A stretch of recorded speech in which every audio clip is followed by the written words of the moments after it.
نبينا وشفيعنا وقرة أعيننا محمد صلى الله عليه وسلم وعلى آله وصحبه ومن والاه ولا حول ولا قوة إلا بالله العلي العظيم.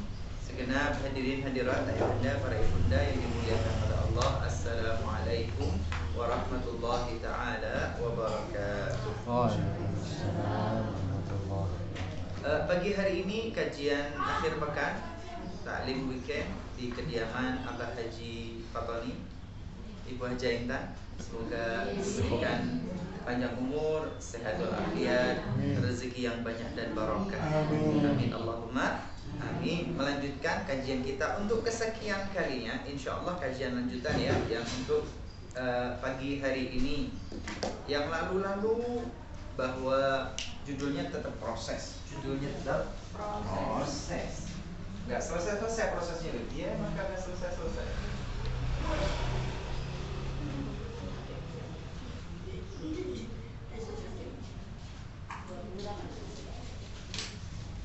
Proses pertama terjadi di zaman proses terbentuknya agama Islam, ya kan? Yang berulang kali kita pelajari pada masa pertama zaman Rasulullah Sallallahu Alaihi Wasallam sudah beres. Kemudian masa kedua adalah masa khalifah yang empat atau khulafaur Rasyidin, Abu Bakar, Umar, Utsman, Ali. Sekarang adalah masa yang ketiga, periode ketiga adalah imam empat madhab. Imam empat madhab. Taib. Imam madhab yang pertama,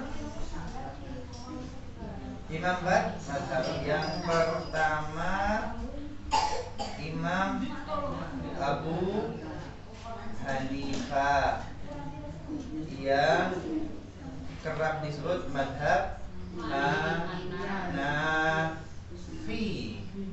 Ya, betul. Madhab yang kedua Imam Malik bin Anas, disebut dengan madhab Maliki. Madhab yang ketiga madhab Muhammad bin Idris Asy-Syafi'i. Muhammad bin Idris Asy-Syafi'i yang sering disebut dengan madhab Syafi'i. Kemudian madhab yang keempat adalah Imam Ahmad bin Hambal, disebut dengan madhab Hambali. Ya, cukup tulisannya. Oke, terpaksa ya. Bunda kelihatan? Oke. Bagaimana madhab Hanafi? Madhab Hanafi tahun 80 Hijriyah di negeri Irak. Kemudian metode madhabnya cenderung kontekstual. Yang kedua madhab Maliki tahun 130 Hijriyah, berada di kota Madinah. Beliau cenderung tekstualis. Kemudian Imam Syafi'i tahun 150 Hijriyah. Beliau lahir di Gaza, kemudian pergi ke Madinah, kemudian beliau belajar lagi di Irak, kemudian beliau pergi ke Yaman, kemudian pergi ke Irak lagi, kemudian pergi ke Mesir. Kemudian madhabnya coraknya adalah mix and match. Aduh,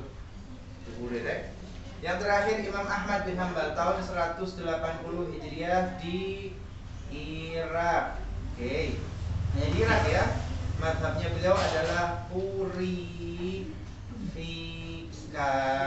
Oke, ini kata kuncinya dulu Habib sampaikan dan Habib ulangi. Aduh, agak dalam. Ada bayangan atau bingung? Ya, bingung? Ya, masih belum. Ya, oke. Emang ini hashtag dulu. Oke. Bunda, ini yang baru terutama. Yang lain insya Allah sudah ya. Baru ya. Oke. Judulnya proses agama Islam. Bunda, segalanya berproses. Bayi itu lahir kecil, kemudian tengkurap, kemudian merangkak, kemudian merayap, baru berlari. Oke, gitu ya. Proses. Nggak ada yang tiba-tiba sempurna. Agama Islam juga begitu. Di masa Rasulullah SAW, wahyu pertama adalah Iqra bismi rabbikal ladzi khalaq. Wahyu yang terakhir nanti al-yauma akmaltu lakum dinakum. Rasulullah dakwah 13 tahun di Makkah. Setelah itu hijrah meninggalkan Makkah pergi ke kota Madinah. Ada proses kehidupan. Rasulullah umur 40 tahun jadi nabi, jadi rasul. Tetapi 10 tahun setelahnya baru terjadi Isra wal Mi'raj. Isra Mi'raj diwajibkan sholat 5 waktu. Artinya 10 tahun sebelumnya nggak ada sholat 5 waktu. Isra Mi'raj kan 10 tahun setelahnya. Isra Mi'raj diwajibkan 5 waktu: subuh, zuhur, asar, maghrib, isya, 5 waktu. Kemudian 3 tahun di kota Makkah, baru setelah itu hijrah ke kota Madinah. Sampai di kota Madinah barulah Rasulullah diperintahkan untuk sholat Jumat. Sholat Jumat itu di Madinah 13 tahun setelah jadi nabi. Ketika Isra Mi'raj hanya 5 waktu, Jumatannya belum. Tapi di kota Madinah baru diwajibkan Jumatan. 2 tahun di kota Madinah baru ditambah kutiba alaikumusiyam, diwajibkan puasa Ramadan. 15 tahun setelah jadi nabi baru diwajibkan puasa. Yang ingin Habib sampaikan, proses. Jadi jangan pernah terbayang Nabi Muhammad di Gua Hira umur 40 tahun, malaikat Jibril datang, "Hei Nabi Muhammad, ini loh Al-Qur'an komplit. Satu Quran terima semua." Enggak. "Hei Nabi Muhammad, ini loh syariat Islam. Salat, zakat, puasa, haji, laksanakan." Enggak begitu. Enggak begitu. Enggak begitu. Tapi proses. Proses. Jelas? Lanjut ya. Oke. Bunda, di masa khalifah yang 4 ada apa dengan khalifah yang 4? Kalau masa Rasulullah ada kejadian apapun, ada konflik apapun, ada masalah sosial, masalah ekonomi, masalah hukum apapun, Allah Ta'ala menurunkan wahyu untuk memberikan hukum, atau Nabi Muhammad menyampaikan hadisnya untuk memberikan keputusan. Maka sumber hukum di masa Rasulullah Al-Quran dan Al-Hadith, segala masalah beres. Tapi sepeninggal Rasulullah, masa khalifah yang keempat, apakah ada Quran atau wahyu yang turun? Tidak ada, wahyu hanya untuk Nabi Muhammad. Apakah ketika masa khalifah khalifah 4 ada hadis baru? Tidak ada, hadis hanya dari Rasulullah SAW. Apakah di masa khalifah 4 muncul masalah-masalah baru? Banyak. Masalah kehidupan terus bertambah, tetapi Quran hadisnya nggak nambah. Ada hal-hal yang tercover oleh Quran, ada hal yang tercover oleh hadis, ada hal-hal yang tidak tercover oleh Quran dan hadis. Bagaimana dong? Maka kemudian di masa Abu Bakar As-Siddiq, ulangin lagi jadinya. Cepatlah.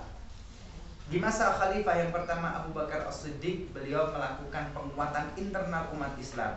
Banyak yang mulai macam-macam aneh-aneh, aparat keamanan dikerahkan sehingga memakan korban, sehingga banyak sahabat yang menghafal Al-Quran syahid meninggal dunia. Padahal Quran belum dibukukan. Ingat, Quran belum dibukukan.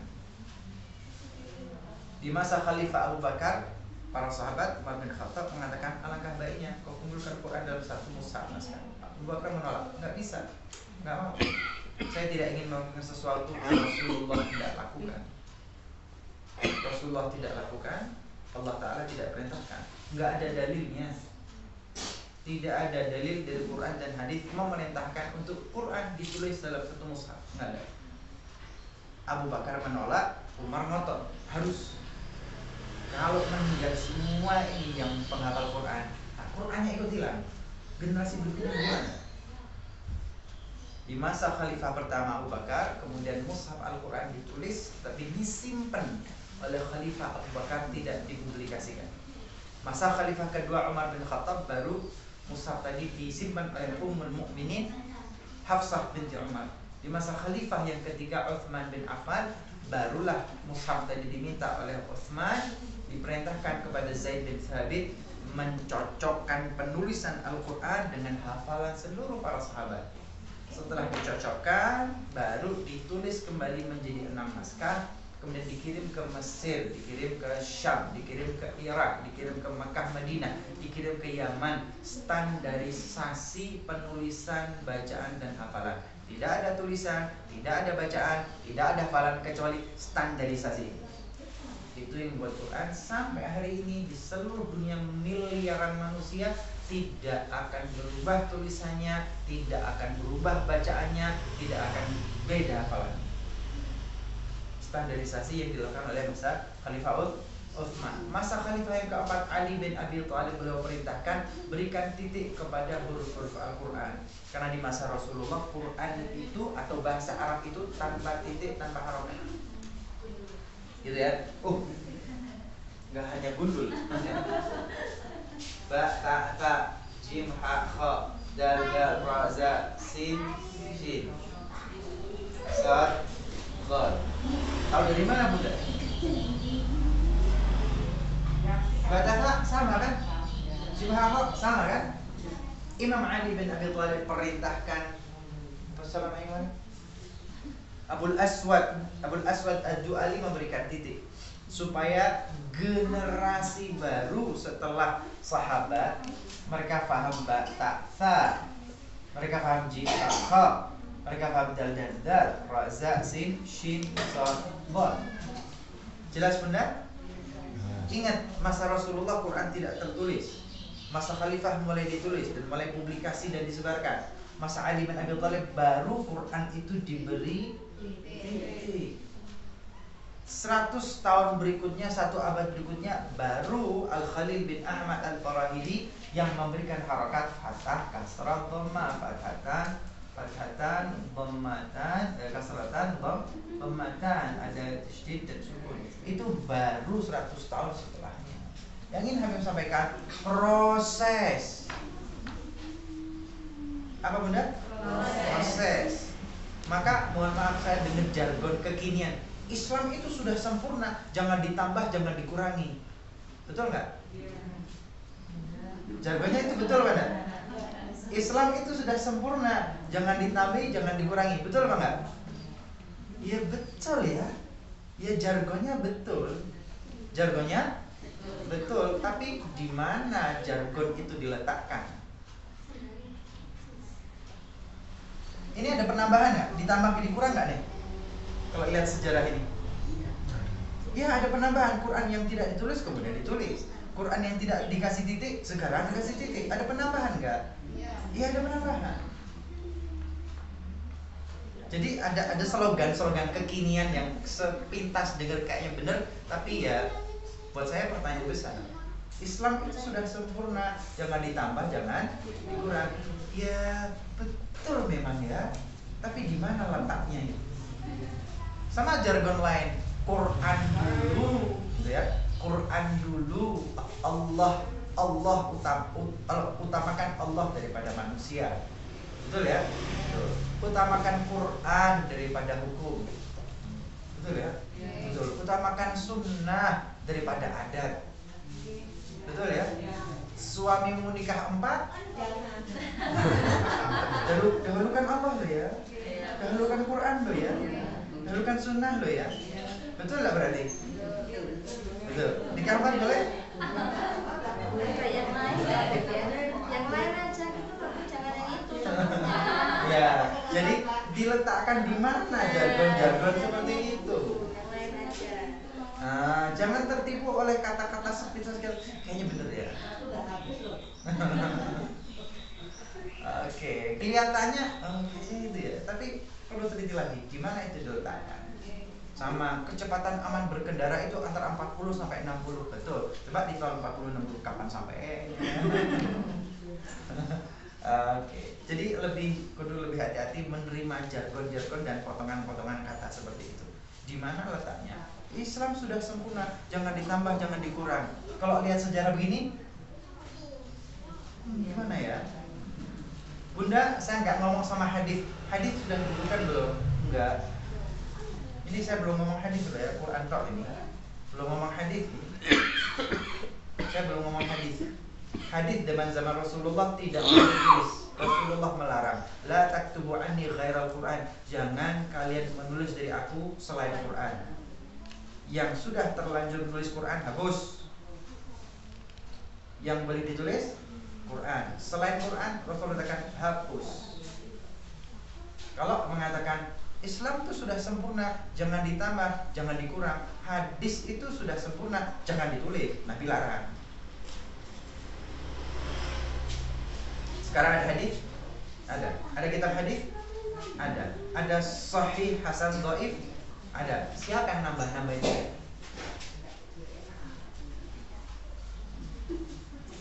Oke, nanti tahu. Lanjut dulu ya. Zaman Nabi Muhammad ini tentang Quran yang kemudian dikasih titik, dikasih harkat.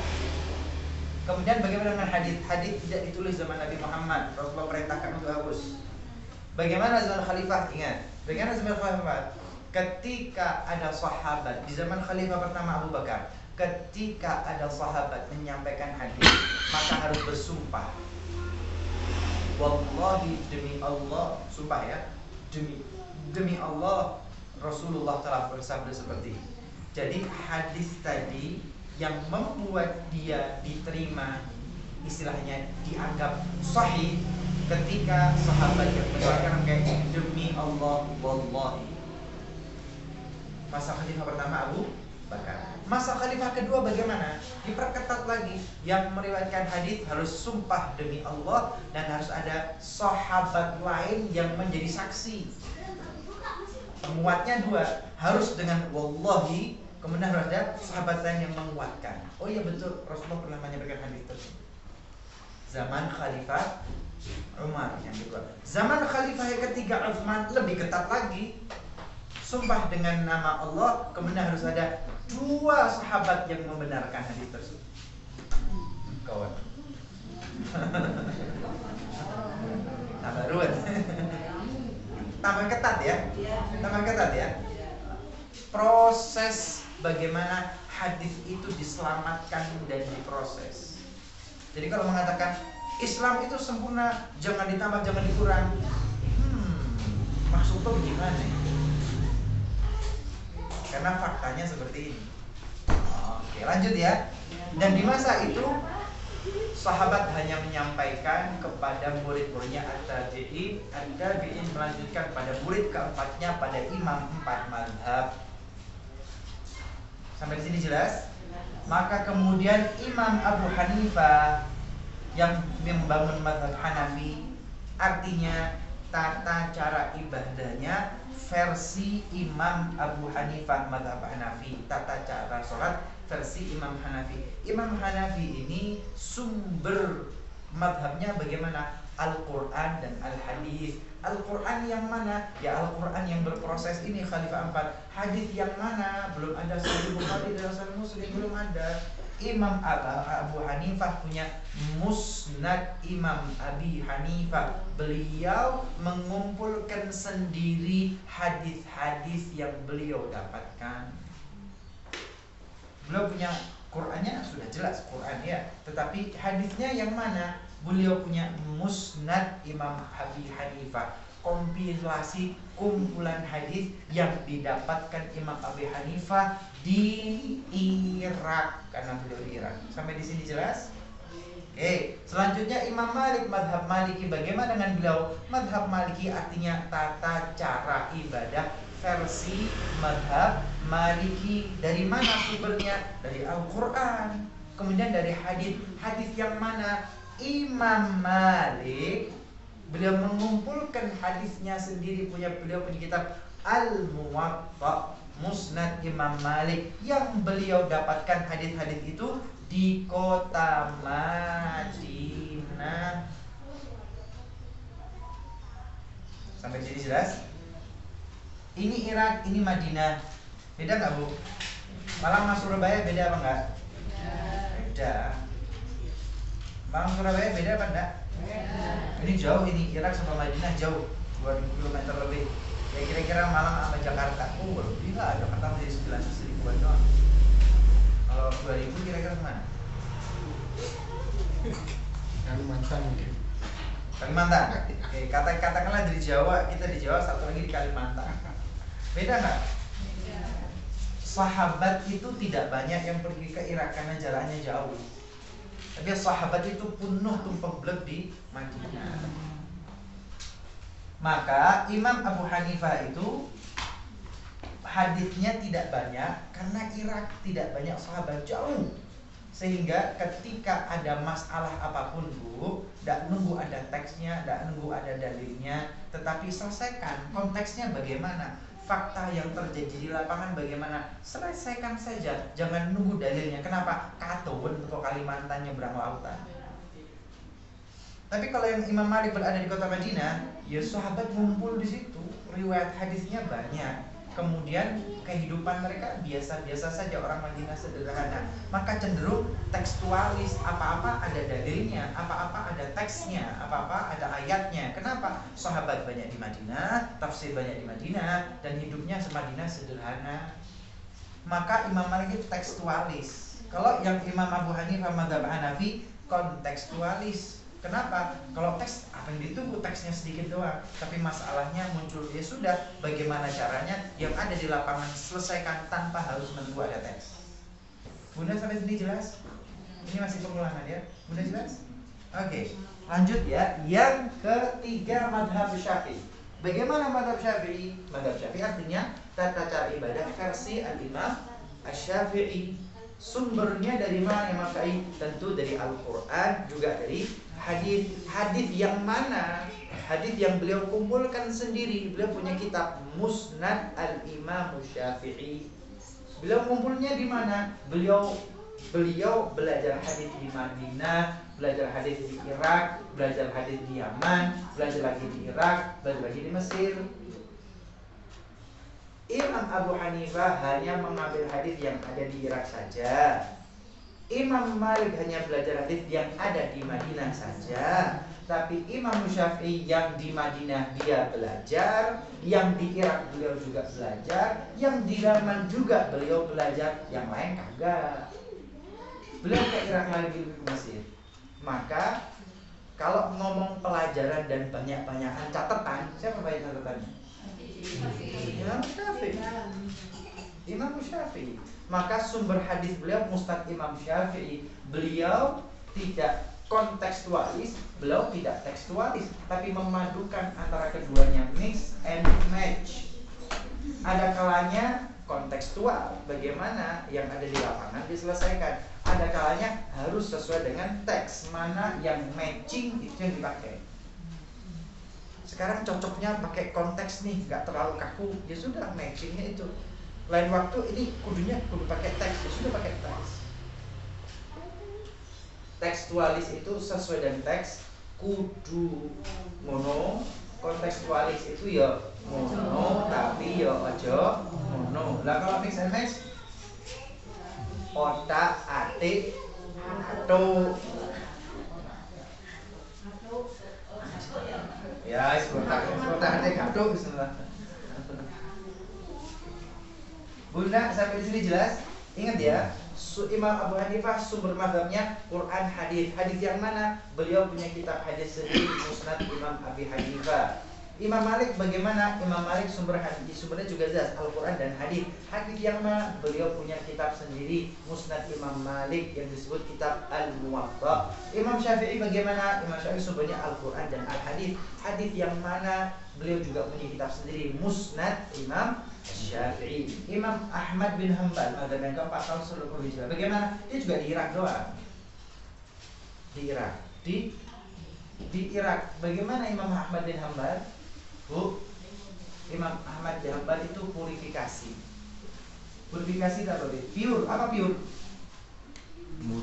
Murni. Bunda, mazhab Hanbali itu purifikasi.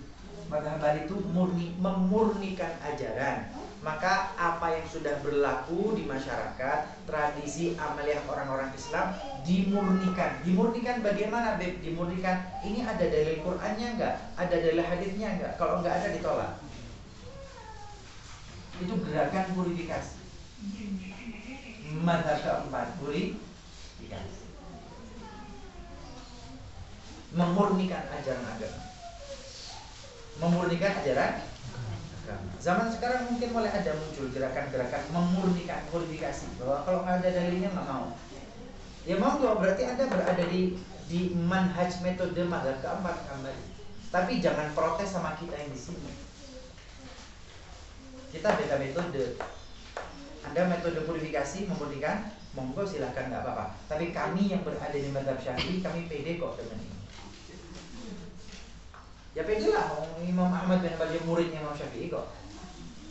Dia belajar dari Imam Syafi'i, dan dia di Irak doang. Ini belajarnya kemana-mana. Sampai di sini jelas? Bunda murid baru jelas?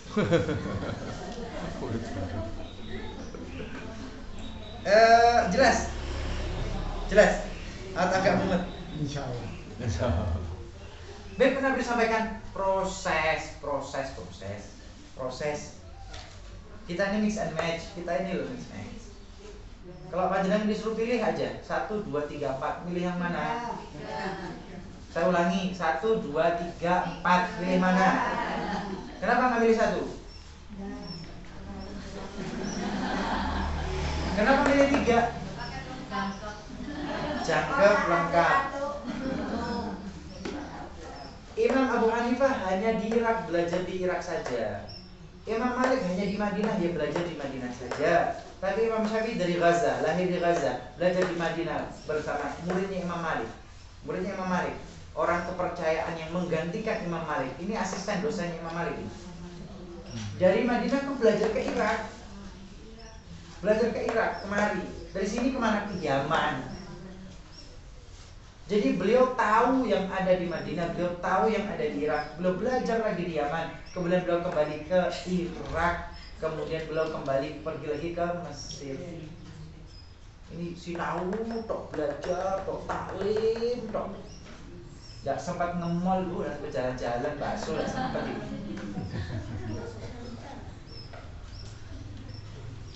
Bu, 1, 2, 3, 4, pilih mana? Kenapa? Kenapa pilih yang nomor 4? Kenapa pilih nomor 4? Nomor 3 atau 4? 3. Kenapa pilih nomor 3? Ya karena memang kemampuannya di atas rata-rata, lebih lengkap, lebih komplit. Semakin banyak belajar Bunda, semakin paham dan semakin pandai menyikapi dan lebih bijak. Tapi nek ngerti nek iku tok wis sing lainnya keliru kabeh. Kalau punya ilmu banyak, nasi goreng Perancis, nasi goreng Belanda, nasi goreng Jawa, nasi goreng pete, nasi goreng apa? Karena ngerti. Jadi ngerti macam-macam ini nasi goreng. Kenapa? Karena ilmunya banyak. Tapi kalau ada atau nasi Jawa tok yuk, ini nasi goreng. Apa itu nasi goreng kok begitu? Ya karena nggak belajar. Ya sama, kalau ngotot yang benar cuma 1 tok, kurang sinau.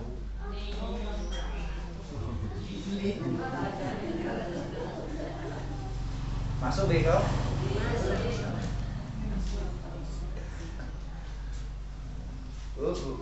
Diskusi dengan orang pintar tuh enak. Tapi kalau ketemu orang bodoh tinggalkan. Angel kan dananya angel.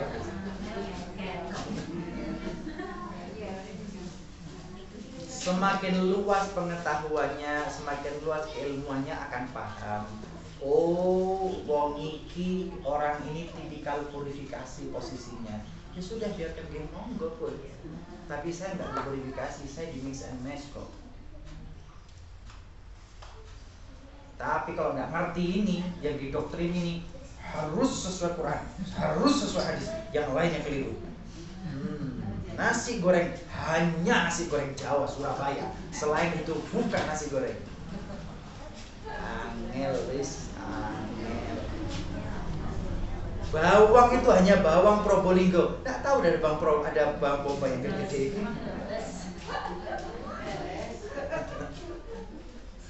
Aduh, repot. Oke, lanjut boleh? Bunda sampai di sini ayo ditanyakan. Ayo ditanyakan. Ini ibu-ibu suruh mikir begini ya. Bekangnya langsung. Tinggi. Ketinggian apa masih dipahami? Oke, lanjut ya. Boleh saya lanjut ya? Saya lanjutkan lebih dalam lagi. Ini semakin mendalam pelajaran kita. Semakin berat, semakin sulit. Fokus berpikir.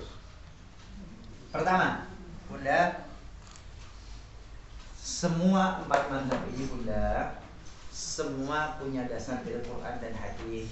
Kan begitu. Qurannya sama, tapi nanti riwayat hadisnya yang beda. Kenapa beda? Iya, karena Imam Abu Hanifah mazhab Hanafi, beliau belajarnya di Irak, maka hadis yang beliau dapatkan yang di Irak saja. Musnad Imam Abi Hanifah hanya di Irak. Beliau punya Quran dan dia punya kitab hadis Musnad Imam Abi Hanifah yang beliau tulis dari belajar beliau selama di Irak. Jelas? Madhab kedua, madhab Imam Malik, madhab Maliki, beliau juga begitu, sumber dasarnya ya Quran, kemudian hadis. Hadis yang mana? Ya bukan hadisnya Imam Abu Hanifah, hadis Imam Malik sendiri. Beliau belajar di kota Madinah, maka riwayat hadis yang ada di kota Madinah beliau tulis, beliau kumpulkan dalam kitab beliau, kitab Musnad Imam Malik, disebut Al-Muwatta. Al-Imam Syafi'i bagaimana? Imam Syafi'i juga begitu, sumber beliau adalah Quran dan hadis. Hadis yang mana? Oh, beliau belajar di Madinah. Artinya beliau mendapati hadis yang didapatkan oleh Imam Malik. Kemudian beliau belajar ke Irak, maka beliau juga mendapatkan hadis. Beliau mendapatkan hadis yang ada di Irak. Kemudian beliau ke Yaman, maka beliau mendapatkan hadis yang ada di Yaman. Belum kemudian beliau ke Irak, nanti ke Mesir. Kitab hadis beliau lebih komplit. Kenapa lebih komplit? Ya karena belajarnya di mana-mana, sedangkan ini tidak kemana-mana. Beliau mengumpulkan hadis dari berbagai macam kota, sedangkan Imam Malik, Imam Hanafi, ya hanya di kotanya saja. Maka Imam Syafi'i, dasar beliau Al-Quran, juga kitab hadis yang beliau dapatkan selama belajar disebut Musnad Al-Imam Syafi'i. Kemudian mazhab yang ke Imam Ahmad bin Hanbal, beliau di Irak belajar dari Imam Syafi'i. Qurannya ya sama, tapi hadisnya bergantung dengan riwayatnya Al-Imam Syafi'i. Karena murid ya Imam Syafi'i yang ada di Irak. Dan dari begini saja Bunda sudah kelihatan kan begitu. Lebih lanjut, Bunda, ini tahun 80 Hijriah, ini tahun 130 Hijriah, ini 150 Hijriah, ini 180 Hijriah. Sudah ada kitab hadis, sudah ada kitab hadis, sudah ada kitab hadis, sudah ada kitab hadis. Bukhari Muslim di mana? 200 ke atas. Imam Bukhari itu lahirnya 200 ke atas. Itu ke bawah, Beb. Ini atas. Bawah, Beb. Coba lihat dari atas. Angel wis. Ini orang-orang tekstualis nih begini. Ini kan orang adik-adik. Lanjut. Generasinya jauh dari mereka, gitu loh. Madhab ini, kitab hadisnya sudah diajarkan, madhabnya sudah ada muridnya, sudah diamalkan. Imam Malik, kitab hadisnya, madhabnya, sudah banyak muridnya, banyak pengikutnya, sudah diamalkan. Imam Syafi'i 150 Hijriah, sudah banyak kitabnya, sudah banyak muridnya, sudah diamalkan. Imam Ahmad bin Hanbal punya murid, punya kitab, dan sudah diamalkan. Bukhari Muslim belum lahir. Sampai di sini jelas belum? Jadi aneh kalau zaman sekarang kemudian ini hadisnya kok tidak diriwayatkan Bukhari Muslim? Ini yang diamalkan mazhab Syafi'i, nggak ada hadisnya dalam Bukhari Muslim, nggak sahih. Lah memang bukan rujukannya Bukhari Muslim. Beda generasi.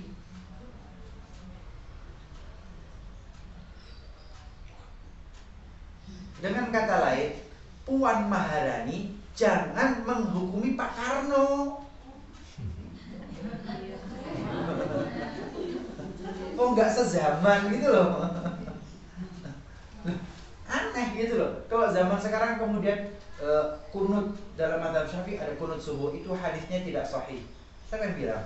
Ini menurut Imam anu. Lah kita kan nggak pakai ini. Ini Bukhari, Muslim, baru kemudian At-Tirmidzi, Abu Dawud, An-Nasa'i, Ibnu Majah di bawah. Jauh. Yang ini Nabi sampaikan, jangan hukumi madhab dengan hadisnya orang-orang selanjutnya. Habib, ini hadisnya sahih riwayat Bukhari. Ya betul, sahih riwayat Bukhari. Tapi itu bukan sumber rujukannya mazhab, karena beda generasi.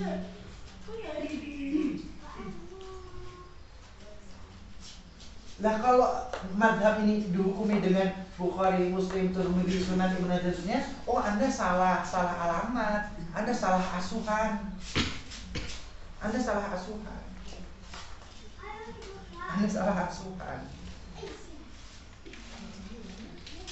Jelas atau bingung? Jelas atau bingung?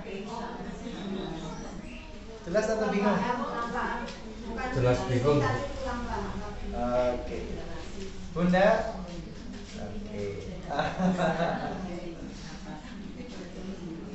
Repot ini. Masih bingung? Di masa ini Bunda, kitab-kitab hadis itu belum berlabel sahih, hasan atau dhaif. Di masa ini hadis masih ditulis para imam mazhab. Di masa itu yang menulis hadis adalah imam mazhab. Baru setelahnya nanti ini adalah masa Harun al-Rashid atau Al-Khalil bin Ahmad al-Farahidi yang memberikan harakat, itu kemudian menggalakkan penulisan hadis. Baru Imam Bukhari, Imam Muslim, Imam Tirmidzi, An-Nasa'i, Ibnu Majah, barulah mereka berusaha mengumpulkan hadis. Sebelum itu tidak ada pembukuan hadis secara resmi. Sama seperti Quran dulu itu loh. Zaman Rasulullah tidak ditulis, zaman Abu Bakar cuma disimpan, zaman Utsman baru ditulis dan publikasi. Loh, hadis itu mengalami proses seperti itu di masa dinasti Abbasiyah. Itu sudah masuk 250 ke atas. Yang ingin Habib sampaikan, sebelum ada Kutubus Sittah, sebelum ada Bukhari, Muslim dan lain sebagainya, ini sudah ada kitab hadis milik imam mazhab. Mereka nggak pakai Bukhari Muslim. Yang ingin Habib sampaikan, mereka tidak pakai Bukhari Muslim. Kenapa? Wong itu belum lahir. Baru-baru kitabnya. Wong itu belum lahir. Masih bingung? Jadi kalau zaman sekarang kemudian harus Rawahul Bukhari, harus diriwayatkan Imam Bukhari, harus yang sahih. Kayaknya lu belum belajar sejarah deh.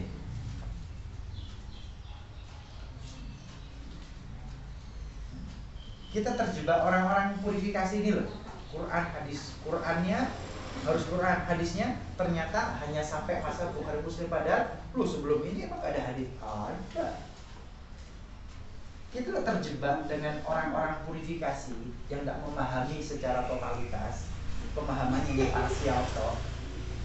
Quran hadis harus sahih, harus Bukhari. Lah memang sebelum Bukhari itu nggak ada hadis? ada dan jadi madhab dan jadi kitab dan jadi pengikutnya dan diamalkan seluruh umat Islam. Sebelum ada Bukhari Muslim, sebelum ada istilah Sahih Hasan atau Dhaif. Sampai di sini mulai terbuka belum? Sulit? Oh, oke.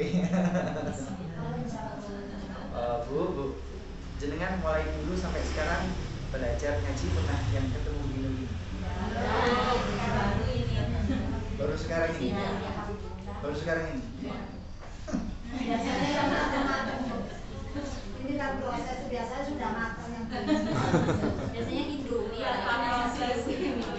Yang matang-matang. Jadi ibu tidak tahu itu pakai micin atau pakai tidak pakai micin. Itu instan atau yang apa? Tahu matang tok ya. Jadi ibu nggak tahu ini pakai bawang murni atau micin, jadi tidak tahu makan aja gitu ya. Jadi selama ini yang langsung belajar, ini sayurnya organik atau instan nggak tahu. Bu, saya ngaji yang organik. Tapi organik sehat itu butuh waktu dan lama. Instan itu cepat, tapi kalau yang sehat dan organik lama, sabar. Dan orang luar cepet pengennya instan, yang cepet jadi tahu-tahu pinter atau dalil. Itu instan bu, akeh micinin, keracunan.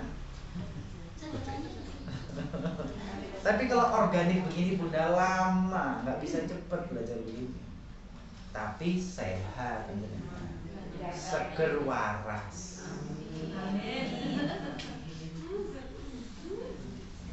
Boleh dilanjut? Ada pertanyaan enggak?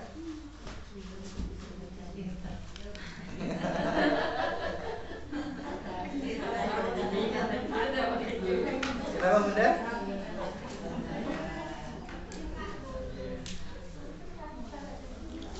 Boleh lanjut? Oke, ini tambah berat nggak apa-apa? Bunda?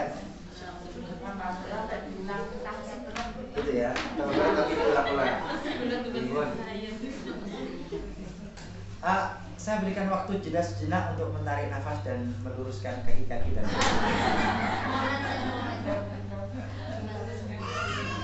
Iya udah, tadi begitu datang langsung digaspol.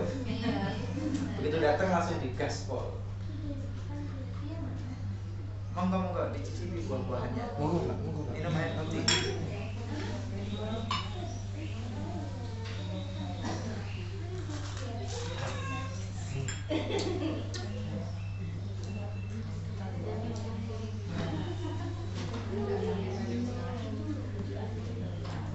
Kitab Riyadhus Shalihin, Al-Adhkar, Al-Arba'in Nawawiyah, kitabnya Al-Minhaj, kitabnya itu barokah.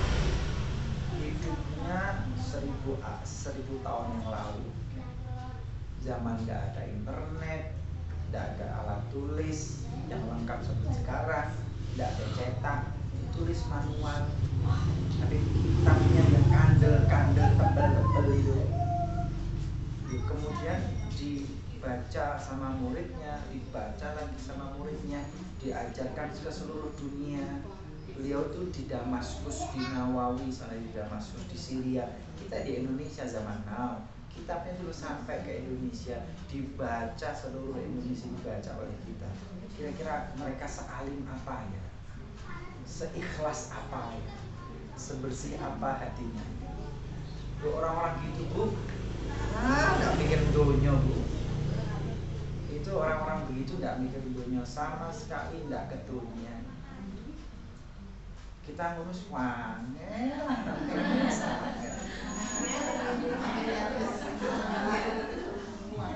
ngaji seminggu sekali absen.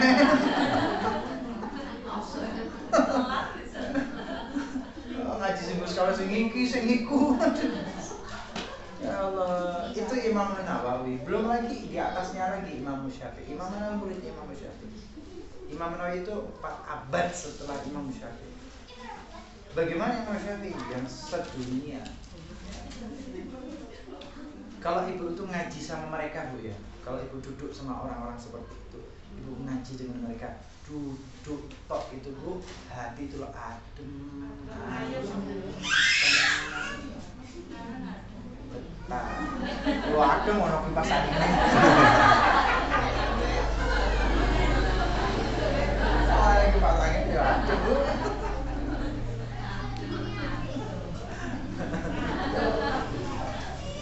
Yang ini aku sampai bu, ada kenikmatan batini ukhrawi yang gak dunia.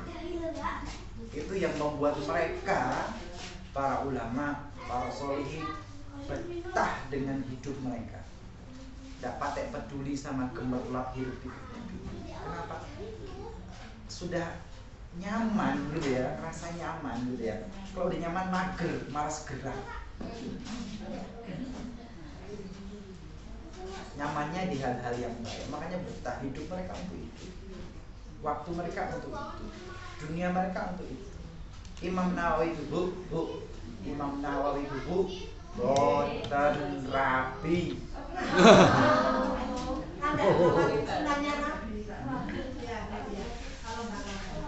Karena buat dia lebih indah, lebih nyaman, lebih senang, lebih betah dengan ilmu daripada perempuan-perempuan itu ini tidak tertarik. Rapi, boleh penyakit. Imam Nawawi itu seumur hidupnya untuk belajar sampai tidak seperti itu. Oh banyak. Nanti kawan-kawan nggak tahu cerita-cerita aneh itu banyak orang-orang yang dia terlalu asyik dengan dunianya hingga istrinya ngamuk. Istrinya ngamuk, istrinya marah. Library-nya, perpustakaannya dijatuhkan, kitab-kitabnya dibuai, diobong.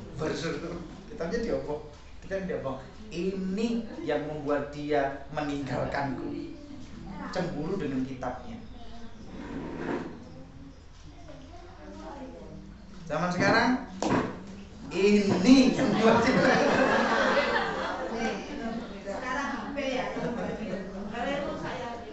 bantingan bu, nek bojone ngono bantingan apa ini?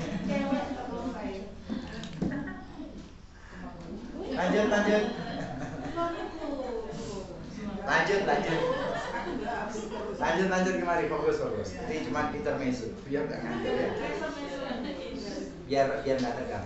Bunda sekarang agak serius lagi nggak apa-apa? Iya. Nggak serius ya? Perhatikan.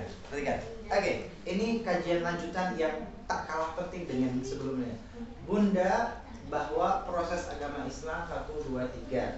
Kemudian yang ketiga, Imam Madhab sumbernya Al-Quran dan Al-Hadis. Kemudian Bunda ada ijma. Ijma itu artinya kesepakatan para ulama. Ada Quran, ada hadis, ada ijma. Ijma artinya kesepakatan para ulama. Kemudian ada qiyas, tapi itu panjang. Saya terangkan yang di sini dulu. Bunda, Imam Hanafi yang di Irak, yang metodenya dia kontekstual, tergantung konteks apa yang terjadi di lapangan. Ngono tapi yo ojo, gitu ya. Bunda, beliau mengatakan mereka punya istilah dalam mazhab Hanafi agak rumit ya. Istihsan. Apa Bunda? Istihsan. Istihsan itu apa, Bli? Kalau orang-orang masyarakat awam mengatakan sesuatu yang dianggap baik, ini baik, dianggap baik, maka dia dianggap baik dalam syariat. Nah, iya. Sebentar. Bingung? Pelan-pelan. Ibu, mazhab Hanafi kan konteks, tergantung konteks di lapangan, tergantung apa yang terjadi di lapangan. apa yang terjadi di lapangan, apa yang terjadi di masyarakat. Ada sesuatu di masyarakat bagaimana? Maka Imam Hanafi punya konsep istihsan. Apa itu? Kalau masyarakat, orang-orang awam ini menganggap sesuatu hal itu baik, maka ya sudah, itu baik dalam syariat Islam. Sampai di sini jelas? Jadi tidak harus, ini tidak ada dalilnya, nggak usah dalil. Kalau ini dianggap baik oleh masyarakat awam, ya sudah, lakukan saja. Sampai di sini jelas? Sampai di sini jelas? Bingung? Enggak? Bingung enggak? Bingung tidak? Contohnya tuh, contohnya. Ya, contohnya apapun. Ya, ulang lagi.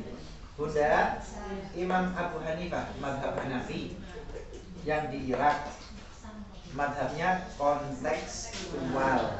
Artinya konteks apa yang terjadi di lapangan, di masyarakat, di kehidupan. Kan begitu. Kalau orang-orang di situ, di Irak atau dimanapun, orang-orang di situ menganggap ada sesuatu hal yang sudah berlangsung di masyarakat dianggap baik, maka ya sudah, lakukan saja itu baik. Tidak usah nunggu, ini ada dalilnya enggak? Tidak usah nunggu dalil. Kalau sudah berlaku di masyarakat dianggap baik, laksanakan, lanjut saja. Disebut istihsan. Disebut? Apa sama kayak adat? Seperti? Adat. Kalau adat gimana itu? Kalau Adat itu sudah lintas generasi, ya kan? Adat itu sudah lintas generasi. Tapi kalau istihsan nggak menunggu lintas generasi. Masyarakat di situ sepakat ini dianggap sebagai kebaikan untuk bersama-sama, itu sudah jalankan. Baik. Ini disebut dengan istihsan, dari kalimat hasan. Hasan itu artinya baik. Kalau orang-orang awam masyarakat menganggap ini baik, ya sudah, itu baik menurut syariat, tidak bisa diharam-haramkan, gitu loh.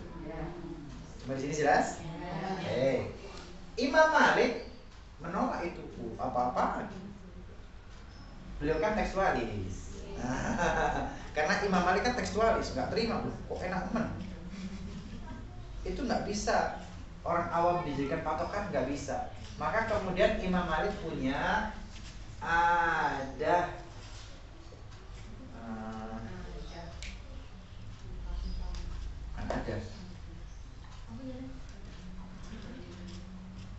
amalu ahlil Madinah. Apa ini, Beb? Kalau ini mungkin amalu gitu ya, amalu awam gitu ya. Amalu awam. Ini amalu ahli Madinah. Kenapa dengan amalu ahli Madinah, Beb? Amalu ahli Madinah artinya amal perbuatan orang Madinah. Kalau istihad amal orang awam di Irak. Kalau di sini amal orang awam di Madinah. Loh, bedanya apa? Loh, kalau Madinah itu Madinatul Rasul. Madinah itu Madinatul Rasul. Orang tua mereka, kakek mereka dulu yang hidup bersama Rasul. Kalau ada Rasulullah, maka segala hal yang dilakukan itu kalau tidak ada larangan berarti diam. Kenapa? Rasulullah tidak akan mungkin diam kalau ada kemungkaran. Kalau nggak ada dalilnya dan diamalkan oleh orang Madinah, berarti Rasulullah tahu dan Rasulullah diam, maka boleh. Maka amal ahli Madinah, perbuatan orang Madinah itu secara tidak langsung pernah atau sudah disetujui oleh Rasulullah di masa lalu. Tapi kalau istihsan nggak bisa, orang Irak nggak ada nabi. Sampai di sini tahu bedanya? Sampai di sini tahu bedanya? Jadi dua kubu ini memang bengkerengan. Dua kubu ini sebetulnya memang bengkerengan. Imam Hanafi itu kontekstual, sesuai dengan konteks yang lapangan. Kalau orang-orang awam mengamalkan dan dianggap baik, ya sudah baik, boleh. Tapi yang di sini Imam Malik tidak, tekstual, harus dengan teks. Maka amal ahli Madinah diterima. Kenapa? ahli Madinah adalah orang yang dulu hidup dengan Rasulullah. Tapi Irak bukan orang Madinah, tidak ada Rasulullah bersama mereka. Beda dengan Madinah. Mereka tidak punya legitimasi, tapi kalau orang Madinah punya legitimasi secara langsung dari Rasulullah. Beda nggak? Beda. Bisa dipahami? Oke. Itu ke arah pegangan. Bagaimana dengan Imam Syafi'i? Ini Bu, tambah seru ini. Bunda, kalau Imam Syafi'i bagaimana? Imam Syafi'i punya al-'adah, al-'adah muhakkamah.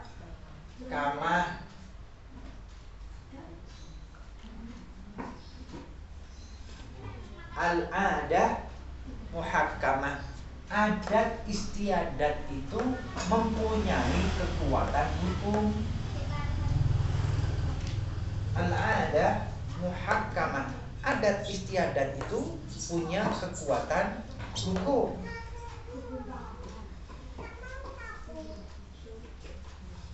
Maknanya jelas?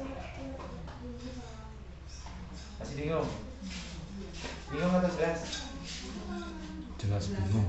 Jelas bingung. Alon-alon asal kelakon. Lagi-lagi, kalau Imam Hanafi istihsan, amalu awam, orang-orang awam melakukan sesuatu, kalau orang-orang itu menganggap ini baik, ya sudah. Imam Hanafi menyatakan ini baik menurut syariat walaupun tidak ada dalilnya. Boleh. Ini ditolak oleh Imam Malik. Imam Malik nggak mau, nggak bisa, itu Irak. Tapi kalau kami amalu ahli Madinah, amalnya orang Madinah. Apa? Kenapa? Lah Madinah itu Madinah Rasul. Rasul tidak akan diam kalau ada kemungkaran. Secara tidak langsung, amalnya orang Madinah ini mendapatkan persetujuan dari Rasul walaupun tidak langsung. Tapi ini Madinah saja, maka Irak nggak bisa, khusus orang Madinah.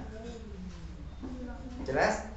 Al-Imam Syafi'i punya pendapat lain. Al-'adah muhakkamah. Adat istiadat yang sudah berlaku punya kekuatan hukum dimanapun, kapanpun, baik di Irak, baik di Madinah, baik di Yaman, baik di Mesir. Kalau sudah adat istiadat yang berlaku, muhakkamah, dia punya kekuatan hukum. Ini lebih luas ya. Oke. Sampai di sini sudah jelas? Sudah jelas? Bunda mau contohnya? Bunda contoh ya. Adat itu punya kekuatan hukum. Contoh di depan sini kebetulan rumahnya nggak ada pohonnya. Bunda, kalau ada pohon mangga di luar pagar, kalau ada pohon mangga di luar pagar, di depan rumah Anda tapi di luar pagar ada pohon mangga, kemudian berbuah, hak siapa itu? Hak siapa itu? Yang pemilik rumah yang di depannya, atau memang umum siapapun boleh ngambil? Al-'adah muhakkamah. Adat punya kekuatan hukum. Ya adatnya di situ bagaimana? Kalau ternyata ini rumah saya, ini pagar rumah saya, pohon itu di luar pagar tapi di depan rumah saya punya hak karena di depan rumah saya. Kalau adatnya begitu, monggo silahkan. Tapi kalau adatnya memang di depan rumah saya tapi di luar pagar, maka menjadi hak umum, siapapun boleh ngambil tergantung adat. Al-'adah muhakkamah. Adat punya kekuatan hukum. Jelas? Boleh dilanjut? Lanjut ya. Bunda, kalau mangga di luar rumah kita kemudian berbuah, kalau adat yang berlaku, saya berhak dengan buah itu, gitu ya. Saya berhak dengan buah itu karena di depan rumah saya. Oke, kalau Anda punya hak buah, berarti Anda punya hak tanggung jawab, kewajiban tanggung jawab. Tanggung jawab apa, Bib? Kalau terjadi apa-apa, pohonnya rubuh menimpa anak, pohonnya rubuh menimpa mobil orang, Anda bertanggung jawab ganti. Jelas? Tetapi kalau onda hukum yang berlaku adalah di luar pagar hak milik siapapun, maka kalau rubuh menimpa orang, ya ndak ada tanggung jawab, bukan saya. Bedanya jelas? Jadi luar pagar kira-kira siapa yang berhak? Umum atau punya rumah? Biasanya umum kalau di luar. Hah? Adatnya bagaimana? Adatnya bagaimana? Ya kebanyakan milik depan rumah, kebanyakan. Hah? Biasanya pemilik depan Rumah. rumah. Depan omahku betina aku sing nyirami sing licik-licik kok sing juga wong liya. Wah, kan? Iya kan? Iya. Nek ambruk kena mobil orang ganti. Iya. Jadi jangan harap Anda menerima manisnya doang, nggak mau tanggung jawabnya, nggak bisa. Sebaliknya kalau tidak itu punya orang siapa boleh ngambil, ya tidak apa-apa, siapa orang ngambil. Tapi kalau ambruk ya Anda tidak tanggung jawab. Al-ada. Ini punya enggak? Mazhab keempat yang purifikasi memurnikan ajaran agama, punya enggak? Bisa nggak dia? Nggak punya. Kenapa nggak punya? Karena gerakan memurnikan. Karena dia gerakan memurnikan. Kalau ada mangga di depan rumah, dia nyari dalil dia. Ada dalil Qur'annya ya. Boleh kan bab mangga di kitab itu. Maka dia nggak punya konsep-konsep seperti ini.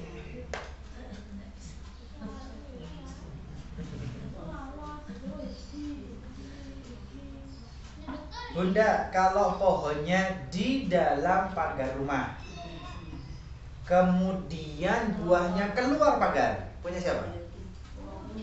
Ya kembali Kak.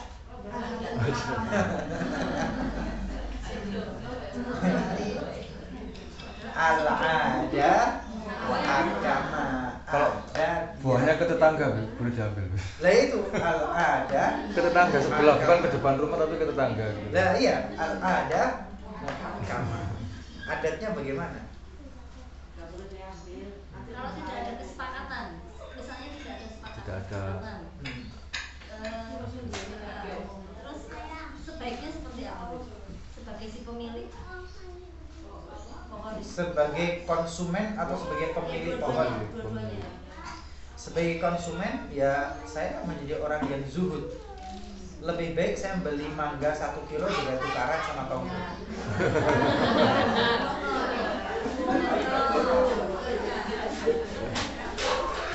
Ya, harga mangga berapa sih? Ya Allah. Cek pedih. Beda rasanya, Beb. Beda rasa ya. Makanya Kalau ngambil punya tetangga itu ada sensasi. finalnya sudah soalnya. Aduh. Orang-orang syaratnya udah nyidam. Sebagai pemilik pohon ya sebagai pemilik pohon gitu ya. Sebagai pemilik pohon ya jadilah orang yang dermawan lah. Oh, monggo bun, mendet-mendet monggo. Dia mau ngambil silahkan. Tapi yang ngomong lah. Cukup yo lain tapi ngono tapi yo ojo. No, boleh diambil tapi ngomong tak ngomong. Ngambil pokoknya dimakan. Hah? Ngambil pokoknya dimakan. Aku ngambil dijual. Tanggal ada. Loh, kalau konsumen wajar kan paling bu minta ya ngambil 1, 2, dijual lah ngambil semua. Nah, Ngambil yang wajar kan 1, 2, sekedar dimakan dicipi. 1, 2, 3. Bunda bisa dipahami ini? Bun, cukup ya? Hari ini saya cukupkan, insya Allah nanti ada kajian.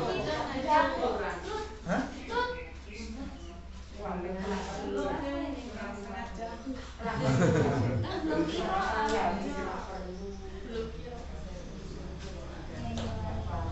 Gimana? Tanya, Beb. Katanya dulu kilo apa? Kilo apa?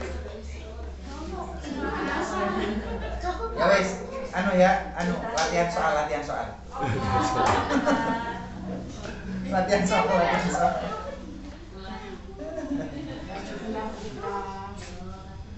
Ada pertanyaan? Monggo, pertanyaan aja dibuka.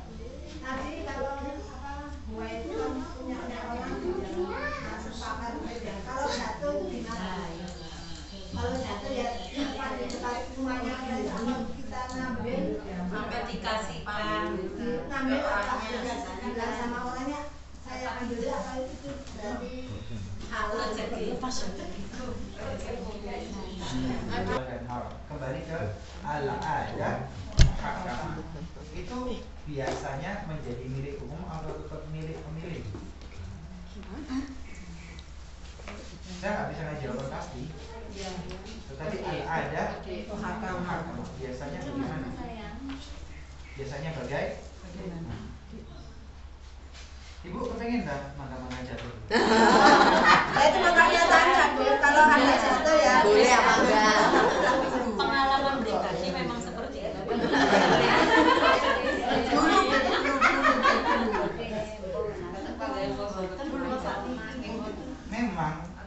Memang yang paling sulit itu membuat seorang perempuan merasa ridho dan nerima. Nah, itu. Iya. Lah iya, sudah Allah ciptakan fi ahsani taqwim, ya tetap pakai lipstick. Hidup jadi tambah ini. Ada di kupuri. Rambut lurus, keriting. Rambut keriting, lurus. Ya itulah. Tapi cowok kan nggak begitu ya. Laki nggak begitu. Bunda, kalau tanya itu jatuh bagaimana hukumnya? Jawaban saya adalah boleh itu. berarti yang ya Pak ya jangan diambil beli aja 1 kilo. Kan saya tidak bisa mengharamkan. Kembali kepada al-adat muhakkamah. Kalau jawabannya jawaban fikih syariat, al-adat muhakkamah. Saya tidak bisa mengharamkan, tidak bisa mengharamkan. Tetapi ada yang berlaku sebagai hukum. Tetapi kalau jawaban orang yang berusaha menjadi orang baik, orang yang wakaf, orang yang zuhud, pengen mangga tuh.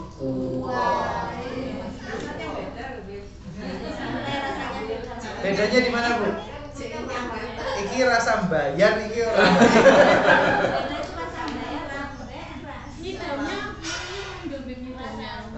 Nyidamnya maunya ngambil nggak boleh. Kalau nggak pernah bayar,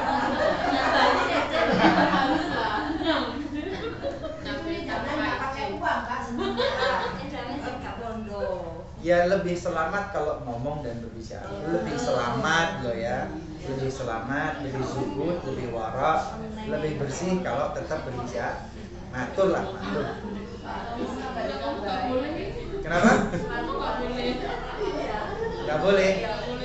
Istri saya lagi hidang gitu. Oh, nggih pun matur tak donga panjenengan selamat. Bahaya itu lah itu.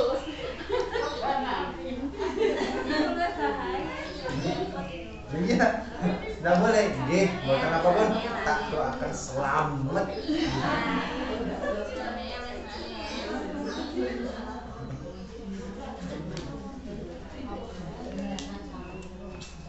Oke, ada pertanyaan lain, Ibunda?